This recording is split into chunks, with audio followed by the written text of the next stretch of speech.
Et salut tout le monde, ici Yax Rider. Et aujourd'hui, une nouvelle théorie sur Harry Potter.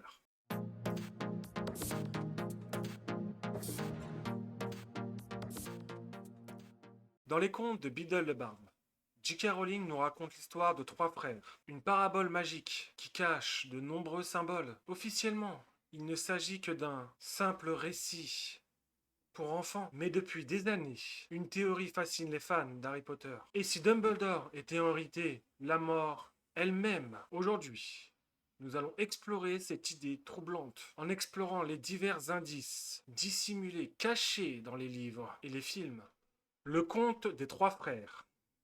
Avant d'analyser la théorie, rappelons-nous rapidement le conte. Trois frères sorciers rencontrent la mort sur un pont. Il était une fois trois frères qui voyageaient le long d'une route solitaire et tortueuse au crépuscule.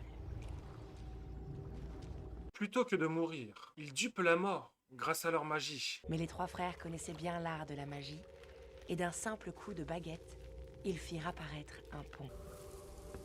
C'était la mort. Elle était furieuse. La mort, rusée, leur offre un cadeau à chacun. L'aîné reçoit la baguette de Suro. Le plus âgé des frères lui demanda une baguette magique plus puissante que toutes les autres. Alors la mort lui en fit une avec une branche d'un sureau qui se trouvait là. La baguette, invincible, le cadet obtient la pierre de résurrection.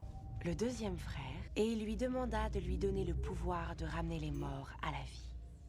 Alors la mort ramassa une pierre de la rivière et la lui donna. Qui peut ramener les morts à la vie. Et le Benjamin reçoit la cape d'invisibilité. Puis elle s'adressa au troisième frère, un homme humble.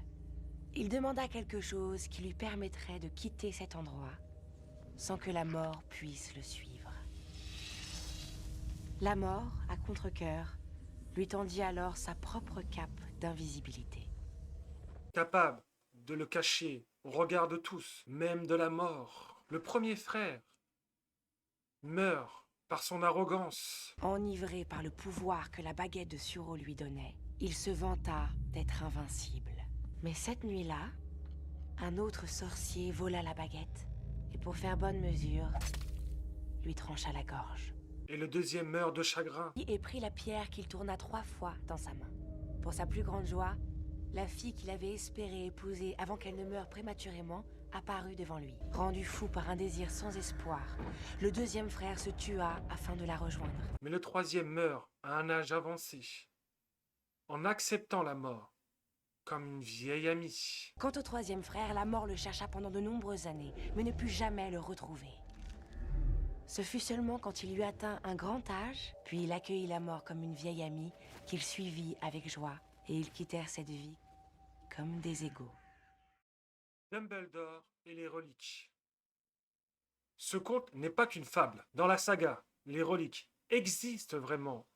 Dumbledore possède la baguette de Suro.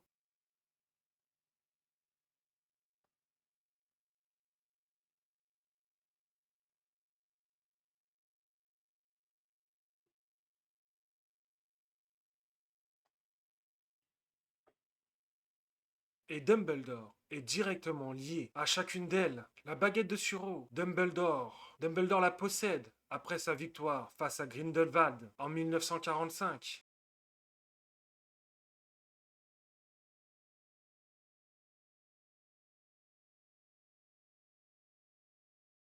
C'est son arme la plus redoutable, et il en est le maître, incontesté. La pierre de résurrection est incrustée dans la bague des Gaunt, un des Horcruxes de Voldemort. Dumbledore, attiré par son désir de revoir sa famille, de s'excuser, passe la bague à son doigt et est immédiatement atteint par la malédiction. Un sortilège si puissant qui provoque sa mort et la cape d'invisibilité, bien qu'elle ne lui appartienne pas. What is it? Some kind of cloak? Il la connaît pourtant très bien. Il l'a empruntée à James pour l'examiner et l'a donnée à Harry dans le tout premier livre. Your father left this in my possession before he died. It is time it was returned to you. Au cas où elle lui serait utile. Le parallèle avec les trois frères. Et si on va plus loin, chaque frère correspond à un personnage majeur de l'histoire, et Dumbledore semble être le fil conducteur. Le premier frère, Antioche, obsédé par le pouvoir, il correspond à Voldemort. Tout comme Antioche, il recherche la toute-puissance et finit assassiné, victime de sa propre soif de domination. Le deuxième frère, Cadmus, en deuil, il correspond à Severus Rogue, obsédé par le souvenir de Lily Evans. Il se rapproche du personnage qui veut rappeler une défunte. Son obsession lui ramène à une mort tragique. Et le troisième frère, Ignotus, sage et humble. Il correspond à Harry. Il possède la cape d'invisibilité et choisit d'accepter la mort avec courage lors de son sacrifice dans la forêt interdite. Et si Voldemort, Rogue et Harry correspondent aux trois frères, qui est donc la mort? Celle qui les guide vers leur destin? Dumbledore? Les indices dans les livres et les films. Cette idée n'est pas qu'un joli parallèle. Les textes eux-mêmes renforcent cette théorie. La rencontre d'Harry et de Dumbledore à King Crocs dans Harry Potter et les reliques de la mort. Après avoir été frappé par le sortilège de mort de Voldemort, Harry se retrouve dans un espace blanc où il converse avec Dumbledore. Pourtant déjà mort, celui-ci explique ses choix, lui laisse la liberté de revenir ou non et lui donne des réponses. N'est-ce pas exactement le rôle de la mort qui accueille le troisième frère? À la fin du conte, le sourire énigmatique de Dumbledore dans de nombreuses scènes, notamment lorsqu'il remet la cape à Harry ou lorsqu'il parle des reliques, on a souvent l'impression qu'il sait plus de choses que ce qu'il n'en dit, comme s'il jouait un rôle.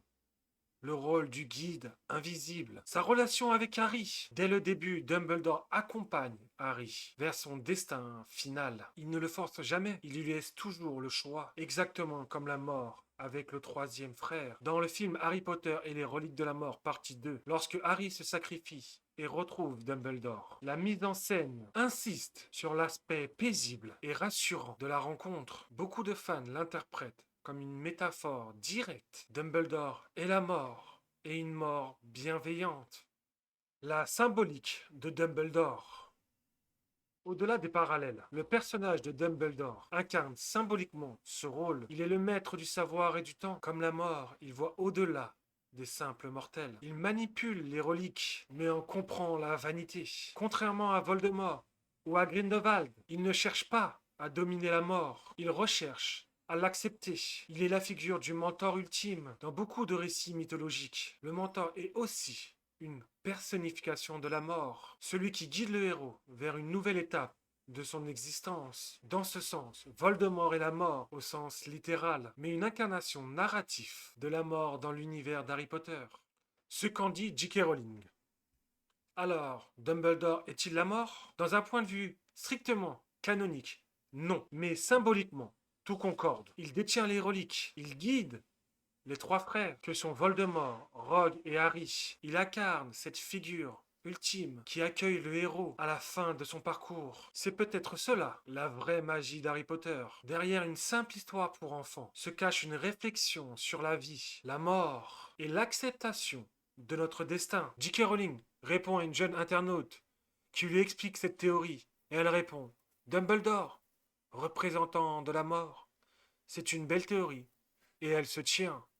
Merci à tous et à la prochaine. Et vous, qu'en pensez-vous?